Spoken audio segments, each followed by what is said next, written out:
Okay, today we're going to be learning how to make this vector cat. You can see that when I zoom in, that it doesn't pixelate and it stays sharp. So this is good for making logos. So I've made this using a tablet, so using a Wacom tablet. And this one, not so good, using the pen tool here, where I traced around the object. So this is using the Blob Brush tool, which is just under the paintbrush tool. So you're going to have to, first of all, your screen was probably going to look a bit like that with the just normal paintbrush. So go down, hover over it, and just click, drag and drag down so you've got the Blob Brush tool. And then you'll be able to paint something like this, depending on how much pressure you put onto the tablet. So if you press very lightly, you get a thin, pressing down hard, you'll get that thickness. Okay, and a reminder just to change colour, so that's orange. To change colour, this is the stroke and this is the fill. Okay, so we're going to change the colour to black, and then we can go over that again. We're going thick and thin, like that over the top. Okay, so you'd be able to see how I've actually done the cat through that way. If I zoom out a little bit, not too much. Okay, so this was the original cat, and I've added my own kind of colouring and things like that. Okay, so let's start. I'm not going to draw the whole thing in front of you, but I'll show you the starting point and how to get your brush like that, and then I will finish. So if we go to here, so on a new file, you'd have to go to File, New, and create your A4 page. Okay, so A4, those are the dimensions, that's all fine. And then just drag your animal in, so which animal you want to draw. Make it the size of the page. This might pixelate, but it's worth getting the right size. If you press Shift down, you'll be able to drag it and not distort it. Okay, so it's not distorting. If I didn't use Shift, it would distort. So there's my cat. I make it that big because you want to have your brushes, because your brush comes out quite large. You'll want to be able to trace properly. Okay, what do you notice when I draw? So when you notice this Blob Brush tool compared to where I go to here, you'll hopefully notice a difference. So it goes from thick to thin here, and there are no pressures here. So what we have to do first of all is you have to go to your brushes. So here are your different brushes. You can also upload different brushes by going to here and going to other art brushes, brush library. So you've got arrows, borders, bristle brushes, and you just click on them and you can choose which one you want, or you can download your own. But I'm just going to use these. So a 5-point brush, you need to double click, so at the moment it's not going to go as a variation. You need to double click and you'll see here that it's all fixed. So you want to go to your size of your brush and go to pressure, because you're using a Wacom tablet and you want to see the pressure of it. Because it's on 5, you want a variation of 5, because you want to see 5 different sizes. And that's okay. Now you'll be able to go back to your brush. I'm going to use my Blob Brush. Go to there and you'll be able to see now it's going from thin to thickness. Okay, which is exactly what we want for the cat. So get rid of that. You'll see that I'm going to be working on layers, and at the moment, every time I draw, I'm accidentally sometimes picking up. So if I was going to do that again, I accidentally pick up. I would click on there, but then I can click on the cat as well. I don't want to keep on clicking on the cat accidentally, so I'm going to lock the cat into position. Might want to adjust him a little bit. And then I go to Object, and I go to Lock, and I lock a selection.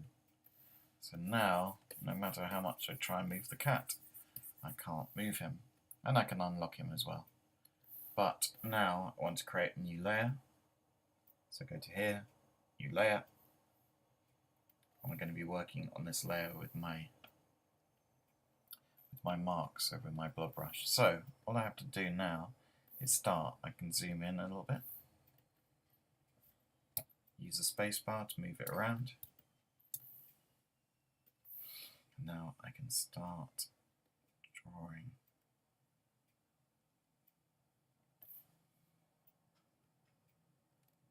You can see that different pressure marks I make.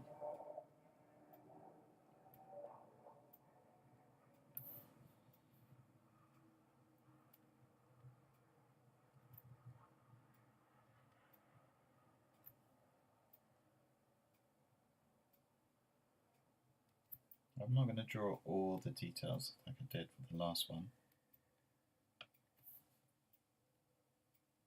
but I do want to be able to show you how to fill.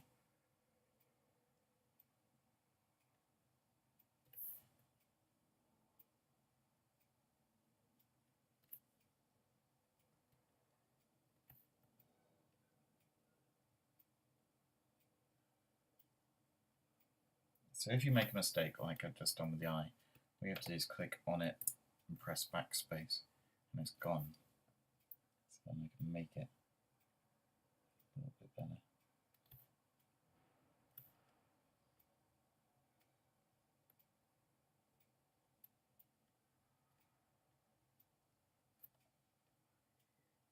Again, I'm rushing this a little bit because I want to show you how to fill.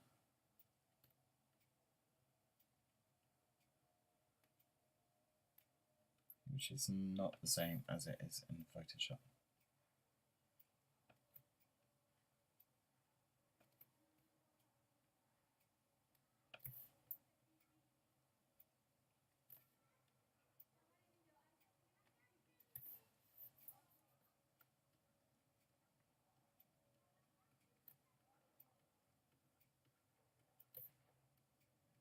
Okay, so I've got the basic shape. Oh, forgotten his mouth.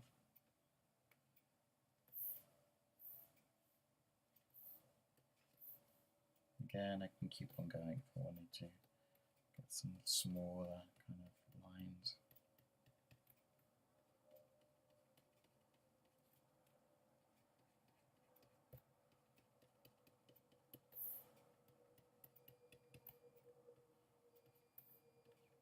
Okay, well, you get the idea. I can't stop, right. So now I don't want to see the background layer, so I can get rid of that with the eye on my layers. If your layers don't show up, just go to Window and Show Layers. And you can see with any of these things, you can show layers, you can show brushes, all of that. Okay, so I don't want to see that anymore. So now, fill.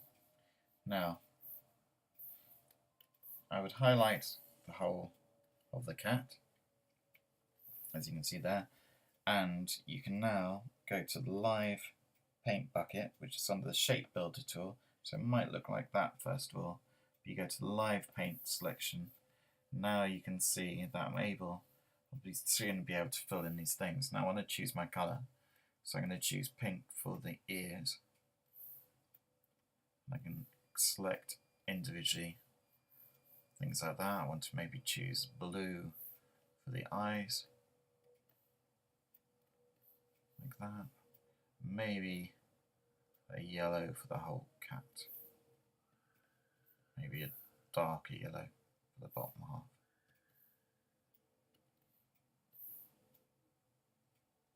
And even darker for that bit.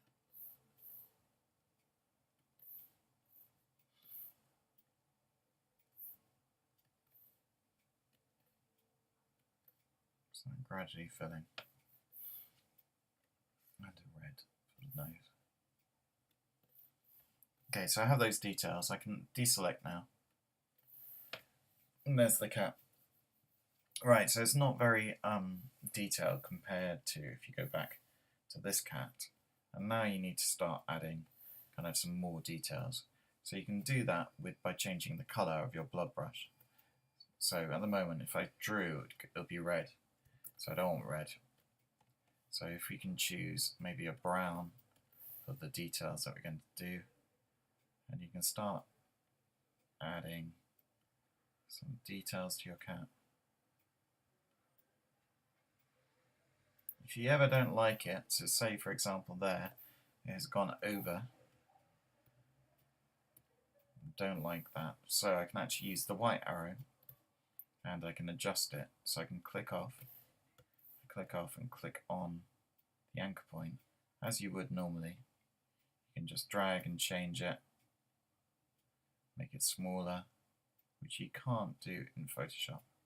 You can't change the shape or the dynamic of your drawing as simply as you can with this. So then it's gone in the thing. Or you can just use the black arrow and change the size.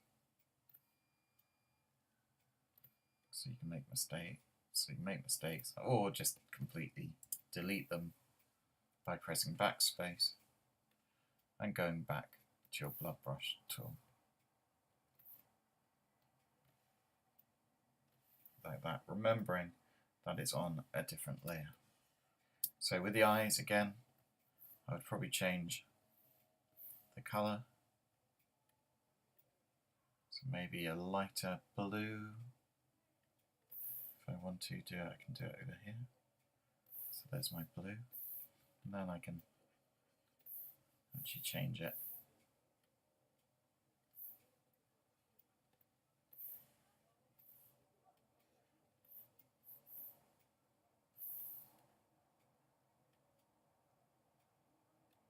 Or change it to white.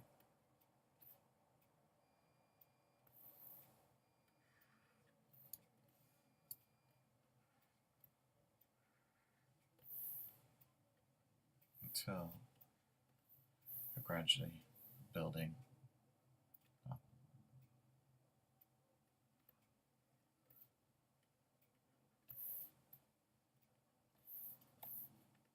Okay, and then you can gradually see how I'm building up.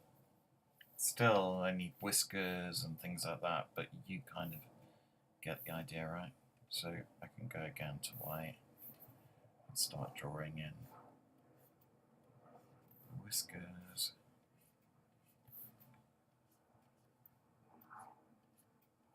Not being as careful as I was before.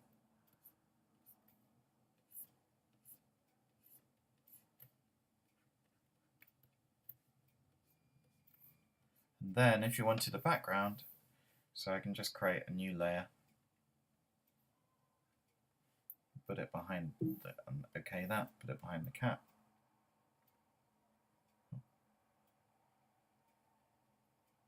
And I can just create, say, a blue or something. Do that and go to Object, Arrange and Center Back. There is my cat. Okay, I think you get the idea, and you can gradually build up so you can get something like that, which I think you would agree is better than this pen tool, where it's a bit more fiddly. I mean, you can still do it, but the pen tool, you have to gradually build up like that, which is how I've done this pen tool, but this, I think, is much stronger. Okay, so that's it. Thank you for listening.